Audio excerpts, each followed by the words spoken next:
guys, welcome back to my channel. My name is Kayla. Today's video is my April wrap-up.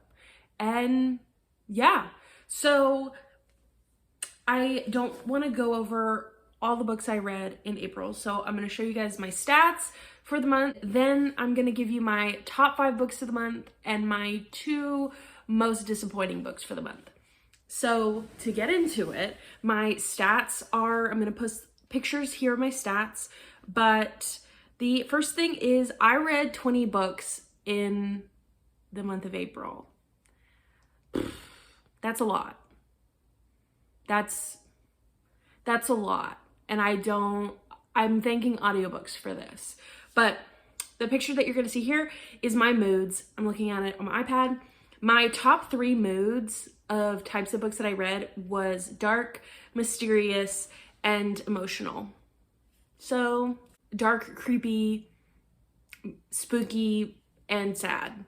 General ideas. Cool. My pacing, so whether the book was fast, slow, medium, it seems that in April I read majority fast-paced. So 50% of the books I read were fast-paced, 45% were medium-paced, and then only 5% were slow-paced.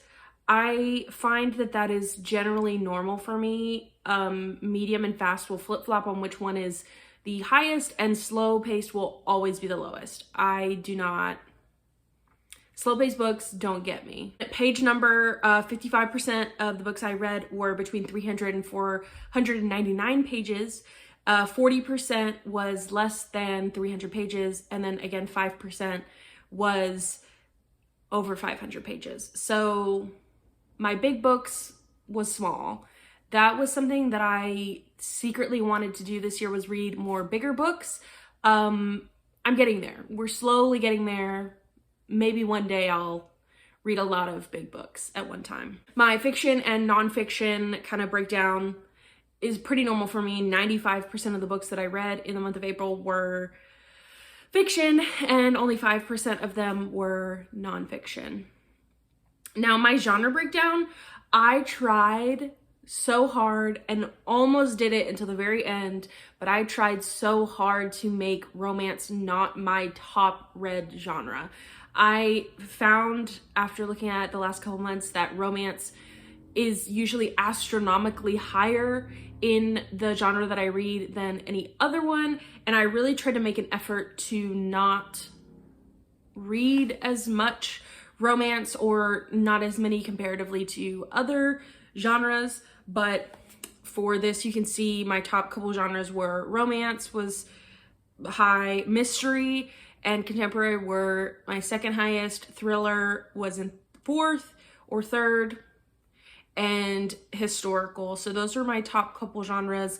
I did read some things that were classified as erotica, my LGBTQ, young adult, literary, horror, fantasy. I read a middle grade, I read a science fiction, I read a crime, and I read actually a cookbook.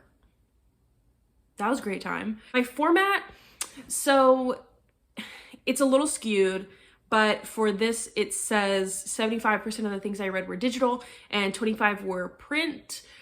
The print should be lower because there are 1 or 2 I think that were put in the print category that I couldn't label that specific book as digital because Storygraph didn't have a digital edition to switch to, and I didn't want to deal with it.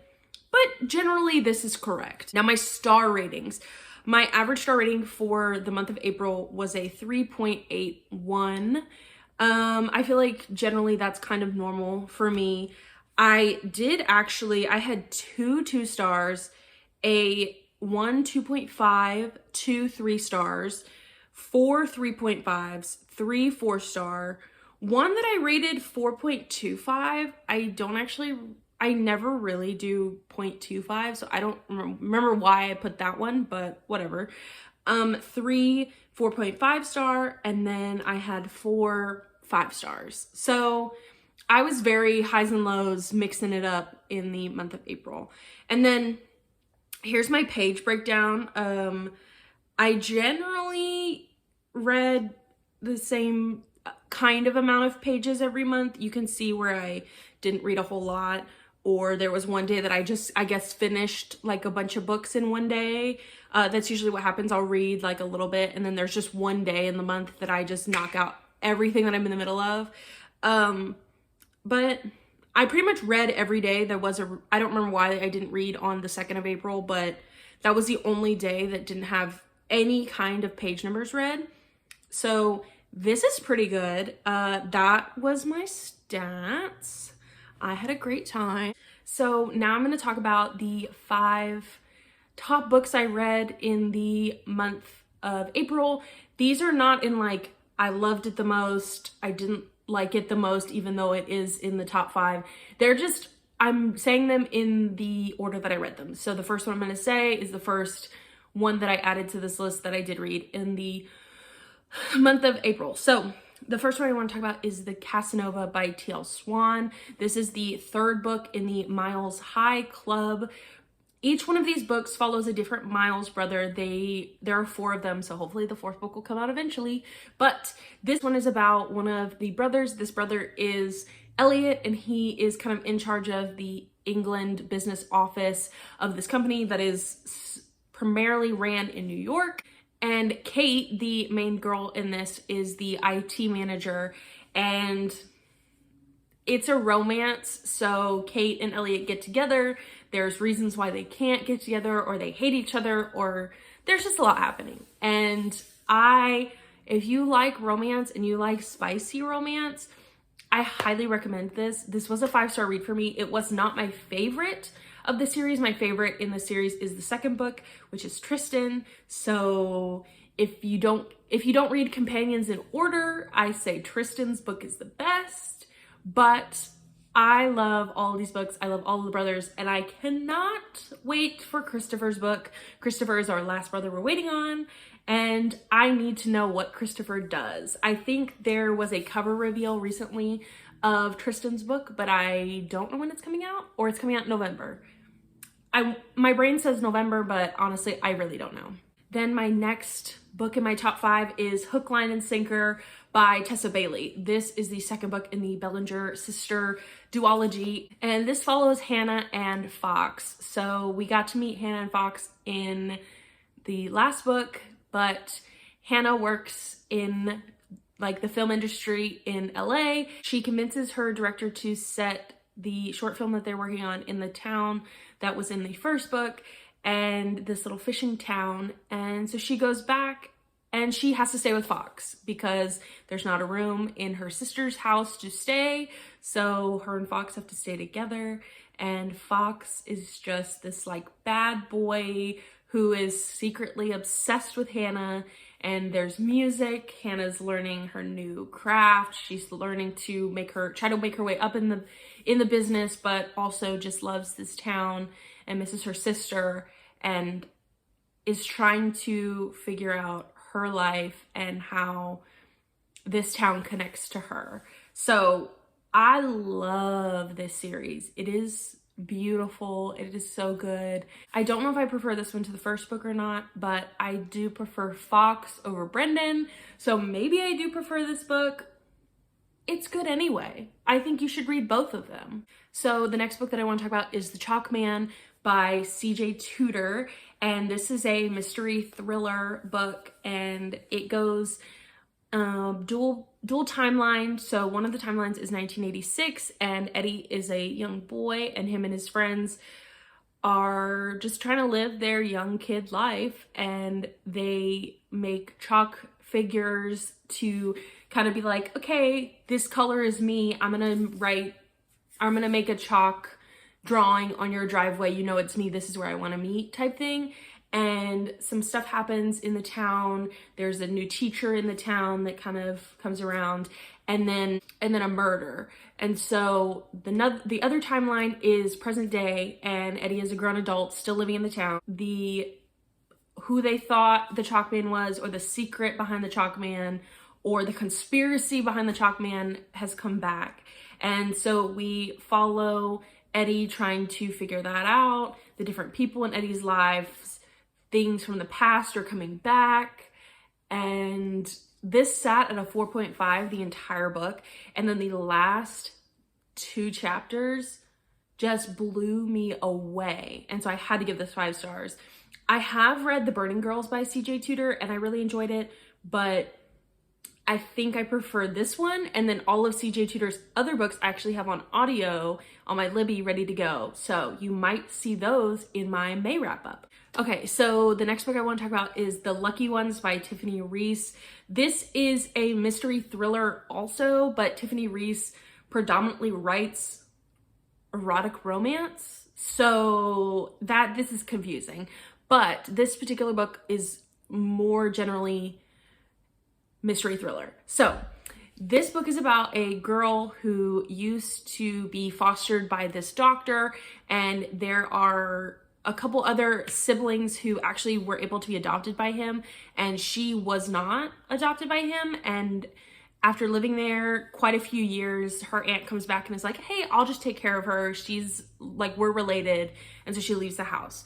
But the kids that were adopted are supposed to be the lucky ones because they were also like abandoned, and this doctor adopted them. And there are a bunch of secrets in this house because at some point when the main character was a young girl, she was pushed down the stairs and nobody kind of knows who did it. Was it a ghost? Was it one of the kids? Nobody knows who did it. So she comes back when the oldest son that was adopted by this doctor calls her and says that the father is ill and he's dying. And so she's coming back after 13 years to confront her ghosts and see everybody for the first time. I listened to this and I had I did not guess anything. And just one after the other, just a new thing started happening and I was so enthralled. I loved this so much. This actually might be a book that I will definitely reread.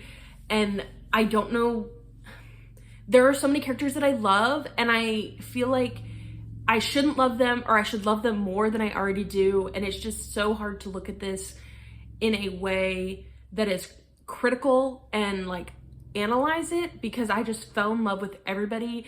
Even if they gave me the ick, even if they creeped me out, I was just like, I love this character for what they are. And I was obsessed. So The Lucky Ones by Tiffany Reese. The final book that I want to talk about on my top 5, I did not give 5 stars, and it was the last book that I read in the month. And I did not give it 5 stars, not because I hated it. I actually loved this book so much. There was just another, I needed more. I needed a little bit more. I needed something, but I am a huge fan of this book. And this is Normal People by Sally Rooney.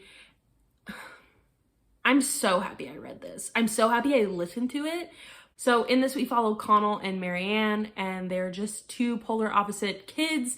And it's pretty much a character study on these 2 people and their life, and them just going through their teenage years, their college years, what they're doing, who they're hanging out with.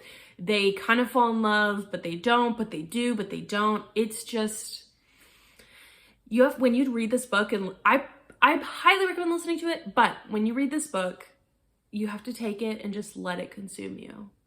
There's really no like conflict, and if there is a conflict, it's just like ever building, and it's very slow building, and it just is there. But the one thing that I disliked about this book is how it ended. But I feel like this is a book that I'm going to come back to in like 5 or 6 years and reread it, and the rating, I'm going to give it 5 stars in like 5 or 6 years. I need to sit with it and then revisit it, and it will still, I know, will blow me away. So those were the 5 books that I read, my top 5 that I wanted to share with you guys in the month of April. And so here are my 2 most disappointing. Now, these are not bad books by any means. They just were not for me. And the first one is One Last Stop by Casey Mcquisten. I did not enjoy this at all. I did not enjoy my time with this book. I did not have fun. It was a book I listened to on my daily walks, and I just was waiting for it to be over. It had some good moments, it really did, but I felt like I liked the representation, but the sci-fi part that was trying to jump in with the romance, it didn't work for me. It didn't make sense. It didn't feel like it was necessary. And so basically this girl goes on the train in New York and she meets this other girl, and the other girl's like cool and mysterious, and she only sees her on the train. And then come to find out, the girl on the train is stuck on the subway, is stuck in like a time loop, and is from the 70s. And so they fall in love, but they have to get her back. Like, they don't know if she should go back to the 70s or if they can pull her into present day. And then there's another twist of how they know each other outside of this. And while the representation was good, my 2.5 stars went to the representation. I felt like every other character that wasn't August, the main girl, everybody just like kind of dropped their lives for her. And I know that in some books that happened, like she's the main character, like of course like it's gonna be about her, but it just felt like nobody else had really had like a personality other than like, let's help August find her girlfriend. And it just didn't work for me. But if you read this book and it worked for you, can you drop in the comments why it worked for you? Because maybe I can go back and I just missed something, or maybe I need to physically read it. I don't know, but it did not work for me. So the last book, and one of the disappointing books I want to talk about, was And Then I Woke Up by Malcolm Devlin.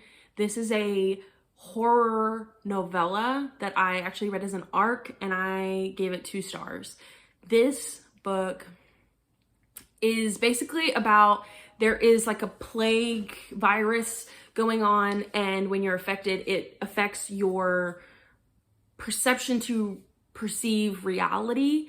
And so it's kind of written very stream of consciousness. So it's about this guy who is in a rehabilitation center, and he's kind of challenging the world around him. And one of the other inmates in the center asks him to help her break out, and they go find her old crew, and he just has to figure out what's going on. And I didn't enjoy it. Nothing about it to me felt very horror until probably 75-80% of the way through. And by then I'd already, and it's so short, I'd already spent the whole time just being like, okay, what's going on? I don't like this. That when the horror did show up, I just truly didn't care.